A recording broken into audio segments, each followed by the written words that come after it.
Because in either game, life or football, the margin for error is so small. I mean, one half a step too late or too early, and you don't quite make it. 1/2 second too slow, too fast, you don't quite catch it. The inches we need are everywhere around us. Hell yeah. They're in every break of the game, every minute, every second.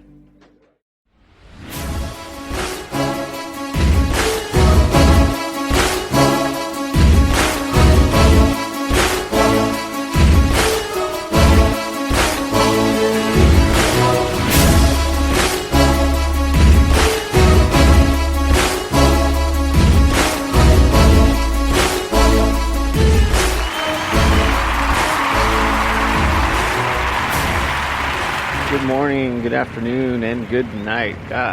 Shortest show ever. Done and done. All right, show me to the exit. Today's podcast is all about nucleic acid.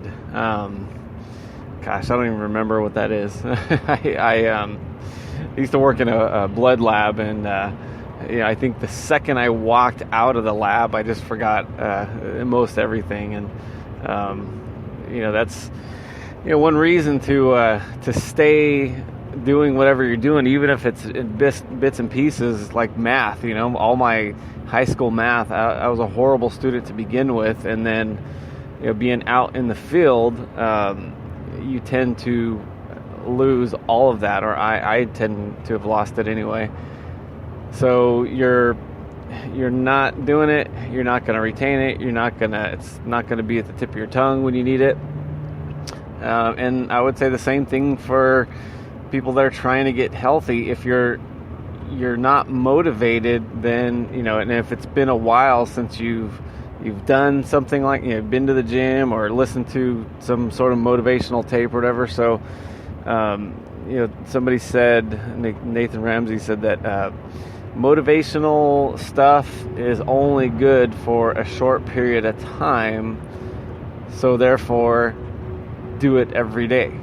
So it's not the quantity, it's just the frequency. So I would just every morning, if you do have a problem with motivation, just listen to an audiobook or read something a little bit motivational every day, and then it's easy to stick with it. Because if, just like anything else, if you have a routine that takes 2 hours, it's easy to push it off.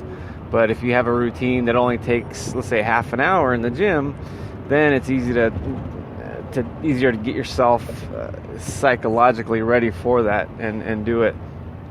Just every morning, just or before you do something, listen to something motivational. And even if you're gonna go in the gym or you're trying to get to the gym, just find that one song on Pandora that'll get you going, and then just feed off of that.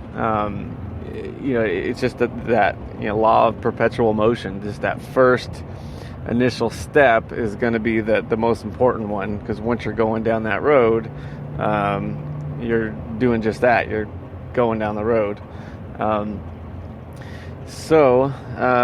Basically, this show is for diabetics. It's for people that want to be healthier, people that want to get to where they need to be, and they're just not there yet. And this is just one more tool to do it. Again, I'm not a personal trainer, I'm not a dietitian, not a doctor, not a scientist, not a good father. No, I am just kind of, I guess, well-rounded, and just because I've always listened, at a younger age anyway. Eventually you start to see how things work with other people. You see how things don't work, and having type 1 diabetes, I know that time is of the essence. If we don't start now and stay on it, you see people right and left just dropping like flies because they're not healthy. In fact, I see a lot of people that are just having untimely deaths, and it's a horrible thing. But it's even worse when it could have been prevented. So let's try to do the things we can do, and the stuff that we can't do anything about, well, that stuff's going to take care of itself anyway. So one of the things I was hearing about how gyms overbook, and the reason they do that, and again, this all ties in, is because they know that. I remember the gym by my house was like $200. It started out as $250 a year, and then they'd post things on the mirror for like $100 a year, and then $50. It's like it would get super low. And well, the other thing would be that I used to barter everything. That's the worst deal. That's the worst thing about when you're younger. You learn the term bartering, and now you work for people and they give you their services. But it's like, so let's say I do $300 worth of work for you. Now you're going to give me $300 worth of product that they probably paid $50 for or $100 for. How? I mean, wouldn't it be better off just getting the cash and then just paying for maybe whatever? Because you go on a little shopping spree because you feel like it's free.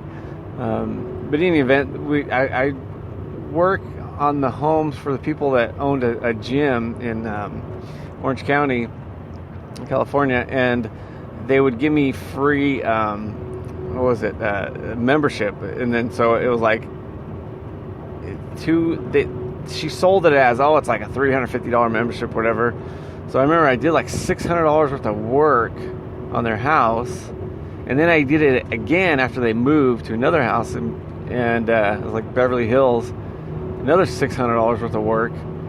And I'm thinking, okay, she sold it to me as, these gym memberships are super expensive, so I gave my cousin a membership too. And then I'm in the gym and I see these, $100, if you sign up now. I'm thinking, well, wait a minute, what happened to that? It's either worth $250 or it's not. It keeps on going down. And some smart person decided or did the math or the what do you call it?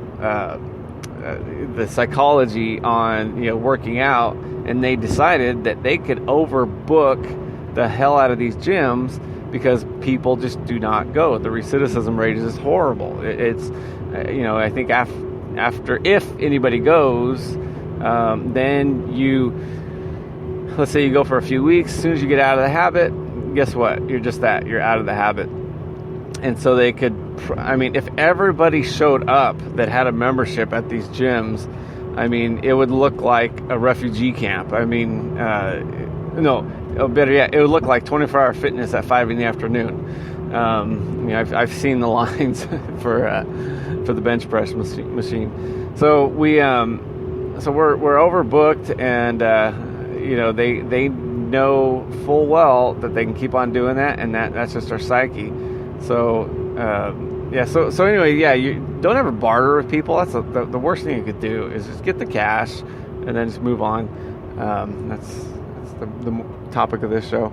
So now we're going to the gym, and they know that people are not going to keep on going. So what you have to do is kind of bet against the house and be like, okay, I'm going to be the part of the 20% that does show up, and whatever you have to do to get that, because they're betting against you. When you go in and you sign up and they're walking around, they're thinking, okay, get this guy's money and I'll never see him again. So you need to know that, and you need to set yourself apart from the person that isn't going to show up. And one of the ways to do that is to motivate yourself. And the one of the reasons too is even if let's say back in the day, we used to be hunters and gatherers, and we used to have the physique that would resemble that. And when you get into an office and you're sitting down, well, guess what? Your survival instinct does not, or your survival skill set does not require you being, fit and like you want to be, because basically now it's just running your mouth and moving your fingers, and then you can be the most successful person in the office. So to be fit, you really have to think outside of how you feel and everything else, because you don't have that that physical. Even in the trades, I remember a guy I know. He built block walls, cinder block walls, and he's a big guy, and he used to lift blocks all day and put them on the walls, and he was a stocky guy, and and he even still worked out, went powerlifting and everything, but he would do that all day, and his physique showed it. And so those guys they don't need to go to the gym as much as us in the office. So the one thing I would do is just say, okay, what physique do I want? And it's not just for looks, it's ultimately it's for your health too, but let's face it, that's a hell of a motivator, as you want to be as fit as you could be and also look as good as you could look. So you picture your physique and you just say, okay, that's what I'm going to do. That I am capable of doing that, because at this age and at this level of health, that you have your certain expectations.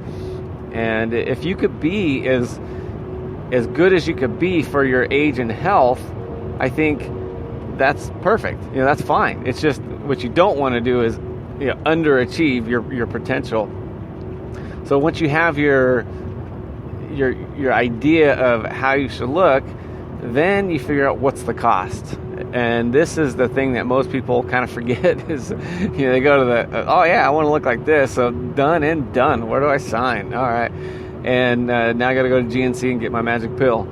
So you have your ideal physique. Now, is it going to require going to the gym 5 days a week, 3 days a week? When you're in the gym, is it like a half an hour? And when I say in the gym, it could be in your living room. It could be just walking on, going for your walks, whatever it is. So you're doing this, you're thinking, but make sure you think it all the way through, from the most minute detail, whether it's your diet, whether it's your supplements, whether it's your actual work, your sleep, whatever the price is, think it out and lay it out, because you got to know what you're up against to psych yourself out, so to speak. So once you do that, and this is a tip from Brian Tracy, is you think of your what you want. Now you think of the price. Now you have to be willing to pay that price. And that's the third and most important thing, is there's a price. You've got to go in there and you have to pay it. And you have to pay it every day. And ultimately, fast forward, weeks, months, years, guess what? You get that thing that you wanted to purchase, essentially. So you're doing this, a little by little, and that's kind of a oversimplification of it, because all this stuff can be broken down. But I always say we're talking about our health. You have to get more aggressive. You have to do something, because otherwise you're going to just do laps, the same thing, have the same disappointment, the same depression, the same everything. So we need to get to the point where now you're making progress, you're feeling good about it, and that's motivating you. And because it's easier now, because you do see results. You are feeling the dopamine or whatever else you get from exercising, from the people that smart people that study this for a living. At least that's what they tell me. So now you pay that price, but it's funny, because once you start paying that price, you get used to it. And actually, when you don't pay it, you will actually feel guilty for not doing it, and it actually hurts you to not do it. So you're adding to your happiness just by doing what ultimately you thought, oh, this is going to be a drag. No, now you start to crave it. You start to get addicted to it, because people love doing things that help them out on a regular basis, because it's called being fulfilled, I believe. Because it's not like doing something idle where you're just wasting your time. You're kind of investing but you are investing